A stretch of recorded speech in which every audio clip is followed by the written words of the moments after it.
Alright gang, the moment of truth has finally come. The Battlefield 6 reveal trailer dropped a couple of weeks ago now, and it slapped, there's no denying that. But that ever-important step was yet to come. It was what truly mattered, getting our hands on some gameplay. And as you guys know, I'm currently in LA right now at the Battlefield reveal event. By the time this video is launched, you guys will have seen me drop some sick clips on our reveal live stream. Big thank you to all of you, by the way, for coming along and showing some support. But also a big shout out is due to EA for sponsoring my trip out to LA to get some hands on the game here from day one. It really has been a surreal experience for little old me, so it's greatly appreciated. But of course, the question remains. Was the game any good? Are we back? Guys, I'm not going to lie, I came into the weekend as skeptical as they come. The burn we felt for Battlefield 2042 is one that continues to haunt me to this day. So, know full well that when I came into this whole event, I had my guard up. I want to say this with all my chest though. If this limited version of the game that we got to play is actually a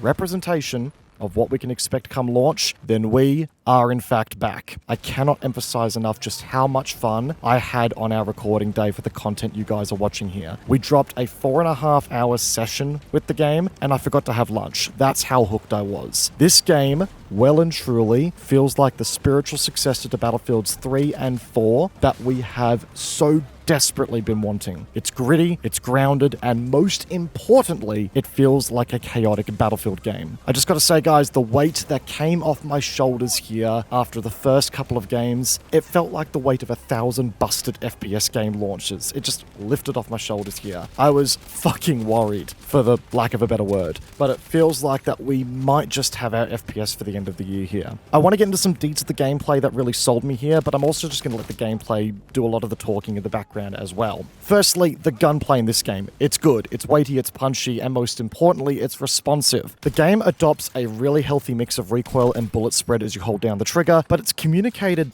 pretty bloody well within the game's recoil system that actually rewards you for controlling it too. Every weapon that I used, of which there are about 16 in the build that I was able to play on this trip, felt viable and effective to a certain extent. They all had a unique identity, and it actually was a lot of fun to jump between them as well. The attachment system, which I'm going to do a bit of a deeper dive on at a later date, also welcomes a healthy customization without letting you completely eliminate the skill curve that comes from the game's inbuilt system, with a couple of exceptions. The major issue here for us with the gunplay is that, well, there were some weapons that were clearly a bit overtuned. The shotgun that we got to use, as well as the SVK DMR, were trouble in particular, but the fact that a couple of weapons being overtuned was my biggest complaint here does say a lot. Destruction is also back in this game in a massive way as well. I think we can all agree that that side of the Battlefield charm was very much absent from the previous game, 2042. I don't think you guys are ready for the kind of shit that you can pull off in this game with the destruction. It is properly insane. But unlike some of the more recent Battlefield games as well, flooring a building, or an entire town as a match goes on, doesn't mean that no cover is left behind. The new rubble system in the game means that you can destroy more stuff, and the game actually provides new forms of cover in place of that in the form of rubble piles and just general debris. It means there's also new ways to climb up to choke points that were previously more difficult to reach, such as,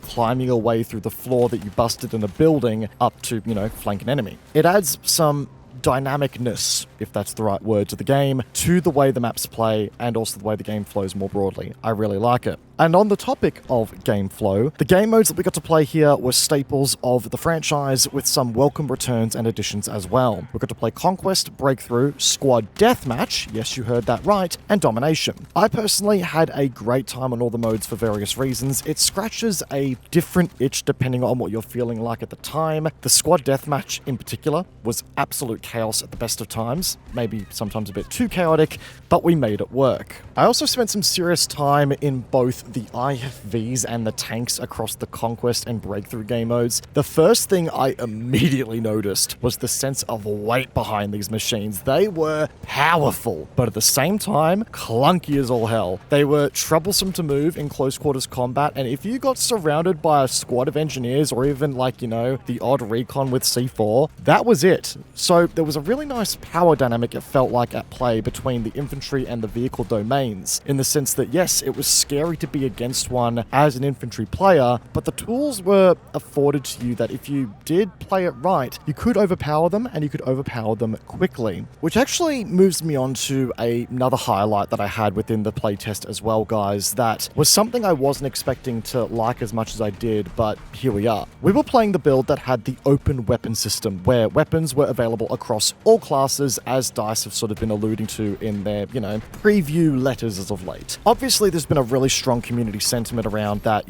we need to lock weapons down in order to, have some class identity in the game. But I'll be honest, guys, all of the classes I got to play in the game, which was all of them, had a very strong identity out of the gate, just purely based on the gadgets that they were able to use. Like at one point I was running the Recon class that, yes, typically should only be using sniper rifles and DMRs, but with the addition of being able to use, say, the PDWs and the carbines, I was actually able to put the class to really good use in a breakthrough game as a frontline spawn beacon provider, and I was able to hold my own and be an effective combat soldier on top of providing some really important utility to my squad as well. And I think the squad system more broadly should be aiming to achieve that regardless. If I wasn't able to run that carbine or that PDW with my Recon class player in that scenario, I wouldn't have picked the class because, well, using a sniper rifle in CQC ain't my jam. So the fact that that flexibility was there actually opened the class up to me, and I was able to provide some much more powerful utility to my squad. So I'm kind of hoping that DICE continues to mess around a little bit with the open weapon system as well here. As much as it is controversial, I do promise you guys that the class identity is still very strong in the game here, regardless of having an open weapon system. Look,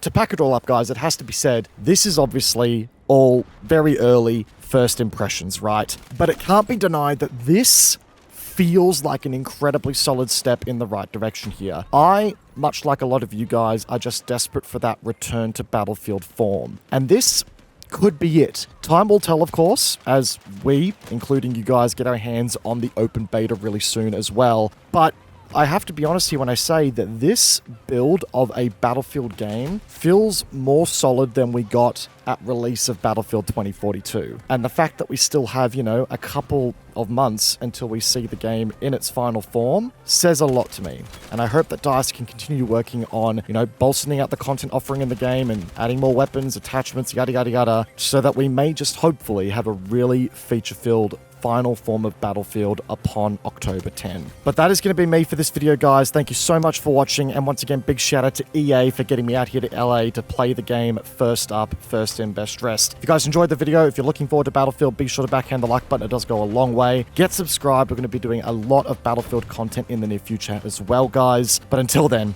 I'll see you all in the next video. Peace out. Have a good one.